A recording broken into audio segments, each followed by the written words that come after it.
Ya, lantas sejauh mana gencatan senjata akan berdampak pada perekonomian dunia dan apakah gencatan senjata akan berujung pada perdamaian? Kita bahas bersama Guru Besar Hukum Internasional UI Hikmahanto Juwana dan Kepala Pusat Ekonomi Makro dan Keuangan Indef M. Rizal Taufikur Rahman. Selamat sore, Prof. Selamat sore, Mas Rizal. Selamat sore, Mbak. Ya, kita mulai dulu dari kesepakatan gencatan senjata. Ini akan berdampak seperti apa kepada dunia, Prof. Hikmah? Sebenarnya dampaknya akan positif ya, tetapi baru 1 hari berjalan, ini ada isu yang menjadi masalah, yaitu apakah sebenarnya gencatan senjata ini dilakukan antara Amerika Serikat, Israel dengan Iran, atau Iran dengan sekutunya. Karena kita tahu sekarang ini Israel masih melakukan penyerangan ke Lebanon, Lebanon Selatan, bahkan ke ibu kotanya. Banyak pihak yang mengatakan bahwa jangan-jangan Israel ini tidak menghendaki Amerika Serikat menghentikan serangan ke Iran. Karena apa? Tujuan dari Israel itu belum tercapai, yaitu mengganti rezim dari mullah ke sistem kerajaan di mana Reza Pahlavi yang diharapkan menjadi pemimpin di Iran. Nah, masalahnya adalah apakah di dalam 10 poin yang disampaikan oleh pihak Iran itu termasuk larangan untuk menyerang Iran dan sekutunya atau hanya Iran saja? Karena kalau dalam 10 proposal poin yang disampaikan oleh Iran, salah satunya penghentian perang di semua front, termasuk melawan perlawanan Islam yang heroik di Lebanon.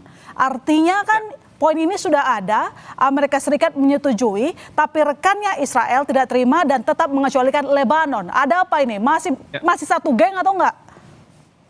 Saya rasa sebenarnya tidak satu geng ya, karena begini, dari pihak Israel mau melakukan sabotase terhadap apa yang akan dilakukan oleh Amerika Serikat. Karena bagi Trump, yang menjadi resiko itu adalah keberadaan dia sebagai seorang presiden di Amerika Serikat. Karena banyak warganya yang tidak menyetujui apa yang dilakukan oleh Trump, dan ini untuk kepentingan Israel. Kalau misalnya ternyata Amerika Serikat masih menyerang Iran, ini rakyatnya akan tidak percaya pada Trump bahwa perang ini sebenarnya perang untuk Israel, bukan untuk Amerika Serikat. Nah, oleh karena itu saya mengatakan bahwa ini akan ada semacam sabotase oleh pihak Israel dengan harapan Amerika Serikat akan melancarkan lagi setelah 2 minggu atau bahkan lebih cepat serangan kepada Iran. Karena saat sekarang, karena adanya serangan dari Israel ke Lebanon, Selat Hormuz kelihatannya ditutup lagi oleh pihak Iran, gitu ya. Iya, benar. Paling tidak boleh melewati dari Selat Hormuz ini kapal-kapal yang tadinya sudah akan diokekan begitu. Ini menunjukkan bahwa Iran ingin agar Israel menjaga kesepakatan itu, dan ini sudah dikonfirm oleh Pakistan sebagai mediator, Perdana Menterinya yang mengatakan memang ini termasuk juga terhadap sekutu-sekutu dari Iran, seperti itu. Sebelum saya ke Mas Rizal, Prof, tolong dijawab. Jadi, apakah menurut Anda sendiri gencatan senjata akan berjalan persis 2 minggu seperti kesepakatan Amerika Serikat dengan Iran? Karena Iran sebelumnya juga sudah mengancam akan mengakhiri gencatan senjata jika Israel terus menyerang Lebanon. Ya.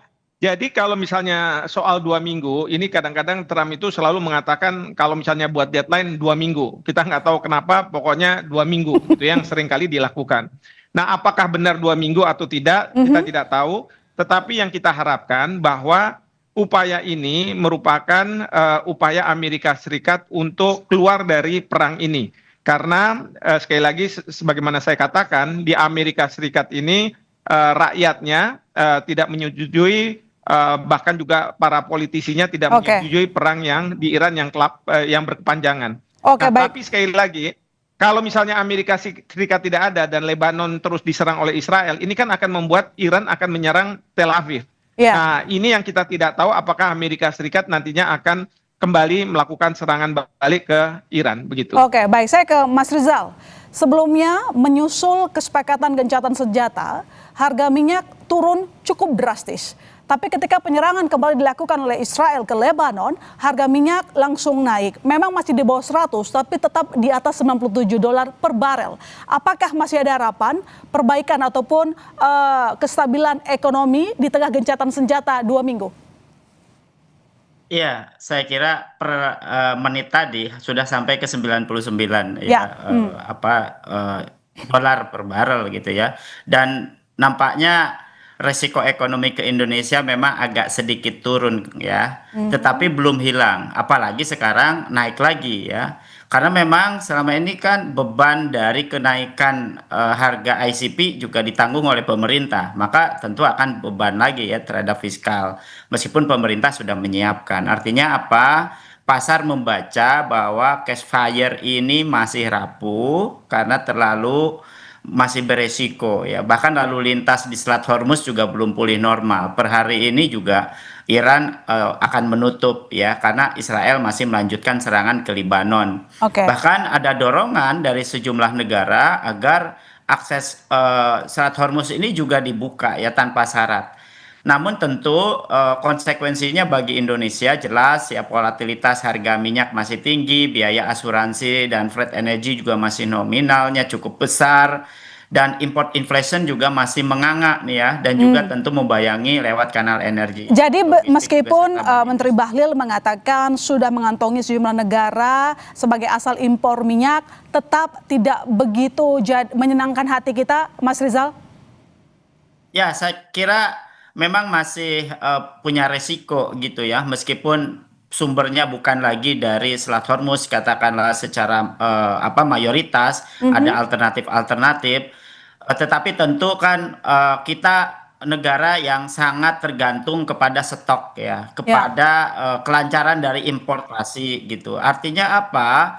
Meskipun katakanlah gencatan senjata ini masih memberi ruang bernafas, tapi belum memberi rasa aman ya, karena pemerintah juga kan kisaran ya hampir 10 sampai 14 hari ini kan bukan sebuah euforia, tapi justru challenging untuk mengunci pasokan, kemudian juga mempertebal buffer energi dan mengurangi ketergantungan pada respon darurat. Saya kira itu.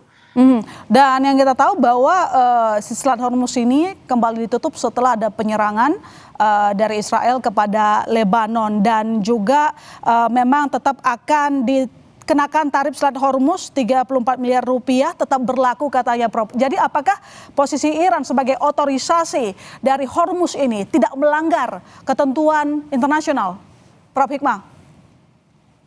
Jadi begini, kalau kita bicara terkait dengan ketentuan internasional, hukum internasional, maka hukum internasional itu dibagi dua, dalam keadaan damai dan dalam keadaan perang. Nah, saya menduga Iran masih menganggap bahwa ini dalam keadaan perang, sehingga ketentuan-ketentuan dalam keadaan damai itu tidak berlaku. Oleh karena itu, Iran sekarang ini dalam posisi ingin mengendalikan Selat Hormuz karena ini menjadi kunci bagi dia untuk bisa menghalau serangan dari Amerika maupun Israel, dan untuk bisa bertahan begitu. Nah, oleh karena itu Selat Hormuz masih dipegang, tetapi kita tahu bahwa salah satu poin yang akan dibahas ini adalah berkaitan dengan Selat Hormuz ini. Tentu dari pihak Amerika Serikat ingin supaya Selat Hormuz ini kalau bisa dipegang oleh dua negara ini, Amerika Serikat dan Iran. Tapi mungkin juga nanti kesepakatannya adalah dua negara ini akan memegang, tapi dia akan menunjuk otorita yang mengatur sehingga bisa dilakukan secara bebas, tetapi dengan catatan ada ketentuan-ketentuan, persyaratan-persyaratan yang harus dipatuhi untuk kepentingan dua negara ini, terutama dalam pengenaan tarif ya, karena saya yakin Iran minta ada kompensasi dari Amerika Serikat dari perang ini, tapi Amerika Serikat tidak mau mengeluarkan uang, maka uang itu harusnya dari mungkin tarif. Saya tidak tahu, tapi arrangementnya mungkin seperti apa saya tidak tahu, belum tahu. Tapi pertanyaan berikutnya, Mas Rizal, apakah Iran mau berbagi Selat Hormuz karena selama ini Hormuz menjadi senjata strategis dalam menyerang atau membalas Amerika Serikat? Nanti dijawab. Kami silakan kembali saudara, tetap di Sapa Indonesia Malam. Ya, Mas Rizal, dengan perkembangan selama ini yang kita lihat, Iran sangat memegang Selat Hormuz sebagai salah satu senjata memenangkan perang dengan Amerika Serikat. Lantas apakah menurut ekonom maupun reaksi pasar bahwa Iran mau berbagi dengan Amerika Serikat dalam pengelolaan Selat Hormuz? Saya mungkin nanti Prof juga mungkin Ya. lebih paham ya terkait dengan hukum internasionalnya nih. Jadi saya kira tidak ada ya di UNCLOS itu Selat Hormuz itu jalur internasional yang semua kapal punya hak transit di situ. Kemudian negara pesisir katakanlah Iran dan Oman tidak boleh juga sebenarnya memungut tol atau membatasi secara sepihak. Tapi secara hukum global tidak ada ruang untuk Iran untuk membagi atau memonopoli kontrol gitu ya. Tetapi fakta saat ini Iran justru memperkuat kontrol ya, bukan berbagi. Jadi kalau apakah kemudian Iran akan legowo gitu ya, saya kira kan tergantung dari negosiasi ya, lagi-lagi tergantung dari geopolitik. Artinya apa? Artinya bahwa kontrol akses oleh Iran bukan governance bersama, saya kira ya. Jadi narasi share control sebenarnya hanya wacana geopolitik saya melihat, dan nampaknya AS sempat mengusulkan ya semacam koordinasi atau joint arrangement, tetapi Iran kemungkinan akan mengontrol dan reopening menjelang renegosiasi gitu. Tapi tentu realitasnya Iran tetap ingin memegang kendali utama sebagai leverage geopolitik ya. Bahkan saya kira negara-negara Barat dan juga Uni Eropa justru menolak kontrol Iran karena berbahaya bagi sistem global. Jadi kalau kemudian narasi berbagi di sini lebih kepada negosiasi politik sementara, bukan sistem yang permanen. Dan ini yang harus cermati oleh Indonesia ya. Tentu ini akan punya implikasi gitu terhadap tidak hanya biaya global naik gitu ya, tetapi juga pasar energi juga akan menjadi lebih mahal dan tidak pasti, serta Indonesia sebagai net importer country tentu tekanan subsidi terhadap fiskal itu juga akan semakin kuat dan resiko supply disruption-nya juga akan semakin menguat. Mas Rizal, pemerintah Menteri Bahlil kan mengatakan bahwa akan diversifikasi sumber impor energi. Tapi pertanyaannya, apakah segampang itu? Karena sekarang ini pun sudah banyak tender yang akan menerima penawaran harga paling kompetitif. Iya. Saya kira boleh saja gitu ya, cuma harus siap dengan harga yang kompetitif kan gitu. Jadi kalau kemudian diversifikasi minyak tidak hanya yang lewat Selat Hormuz gitu ya, yang selama ini juga lebih banyak importasi dari Singapura katakanlah, atau lewat dari beberapa negara di Afrika. Hanya saja ya lagi-lagi harga akan sama begitu, toh harga mengikuti harga global yang terjadi saat ini kan gitu. Artinya pemerintah tetap akan mengeluarkan besaran subsidi ya yang sesuai dengan harga minyak yang berlaku saat ini. Kalau kemudian kita mendapatkan katakanlah harga yang lebih rendah, rasanya agak sulit. Bahkan di beberapa negara kan tetap menggunakan ICP yang sama, saya kira itu. Prof Hik, perundingan baru akan berlangsung sekitar 10 April. Bagaimana Anda menilai atau berjalannya kesepakatan nanti setelah yang kita lihat Israel menyerang Lebanon dan ini melarang 10 poin kesepakatan yang diserahkan Iran kepada Amerika? Ya, yang pasti saya membayangkan perundingan akan sangat alot ya. Karena yang pasti Iran sudah mengajukan proposal dan proposal itu yang dijadikan dasar oleh Amerika Serikat untuk dibahas. Dan kita tahu dalam 15 poin proposal yang disampaikan oleh Amerika Serikat ada juga berkaitan dengan Selat Hormuz. Dan sebenarnya Selat Hormuz ini mau dikuasai oleh Amerika Serikat. Meskipun tadi Mas Rizal katakan bahwa dalam ketentuan UNCLOS itu sebenarnya tidak boleh ada seperti itu. Bahkan dalam konteks terusan Suez misalnya, itu kalau untuk maintenance mungkin boleh ya. Tetapi kalau misalnya menghambat, itu yang tentu tidak diperbolehkan. Namun demikian, yang kita harus pahami, ini karena akan ada tarik-tarikan bagaimana memperlakukan Selat Hormuz ini. Apakah nanti, karena dari pihak Amerika Serikat tidak ingin lagi ke depan, Iran akan memanfaatkan Selat Hormuz ini sebagai kunci bagi tanda kutip bertahannya Iran begitu ya. Tapi dari Iran dia akan mengatakan bahwa Selat Hormuz ini sangat strategis sehingga dia harus memegang ini. Nah ini yang nanti kita harus tunggu. Saya nggak berani mengatakan arahnya kemana. Tapi saya yakin bahwa mereka tentu akan diingatkan bahwa ada ketentuan hukum internasional yang mereka harus patuhi gitu ya. Meskipun, jadi exit strategi kedua negara nggak jalan, Prof? Nah mudah-mudahan ada titik temunya. Kita tidak tahu titik temunya seperti apa. Apakah nanti ada otorita yang akan ditunjuk untuk memastikan bahwa tidak ada gangguan atau gimana. Saya juga tidak tahu, tapi ini akan menjadi perundingan yang sangat alot menurut saya. Oke, saya tarik ke Mas Rizal. Kalau masalah Hormuz, ini ternyata kapal dari Pertamina juga belum lolos bebas dari Selat Hormuz.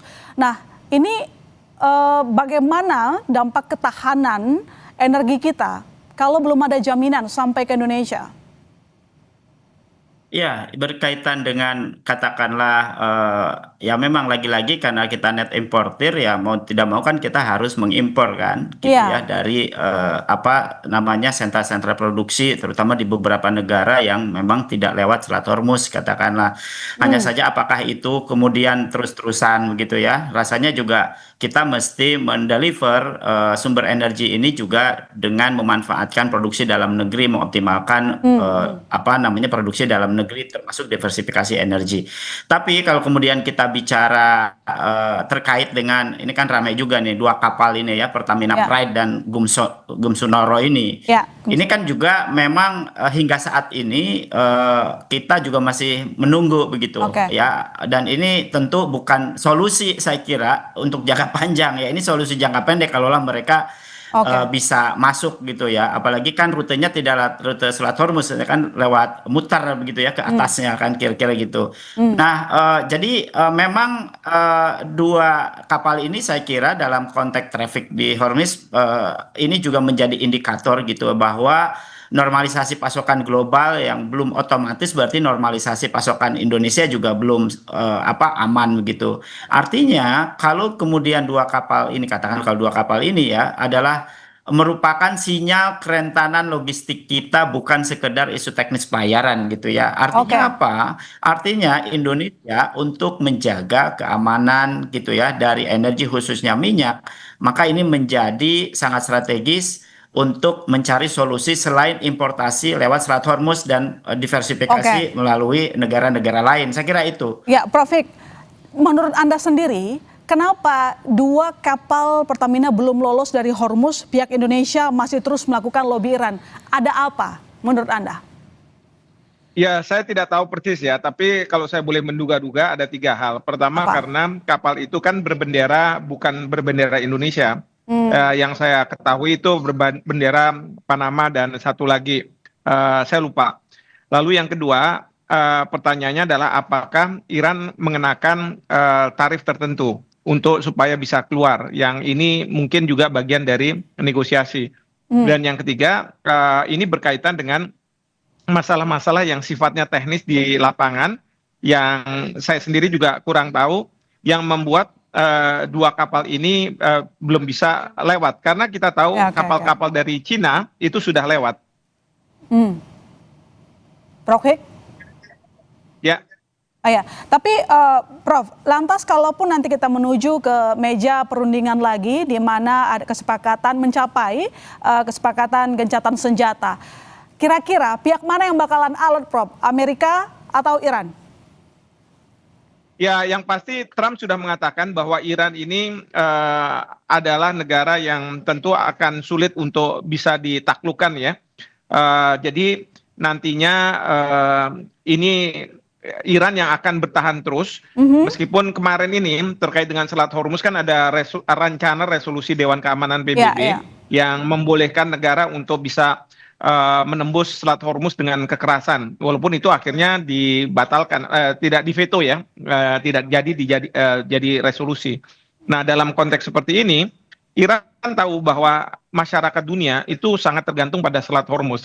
Nah, cuman masalahnya bagaimana titik yang bisa disepakati antara kepentingan Iran, kepentingan masyarakat dunia, sehingga Iran pun tidak dianggap melakukan pelanggaran terhadap ketentuan hukum internasional. Oke, Mas Rizal, tadi disampaikan oleh Prof. Hik bahwa perundingan bisa saja berjalan alot. Jika memang sangat alot, bagaimana nanti kira-kira perkiraan ataupun hitungan para ekonom melihat sejarah, apakah harga minyak akan terus melambung tinggi melihat mungkin masih jauh kesepakatan damai?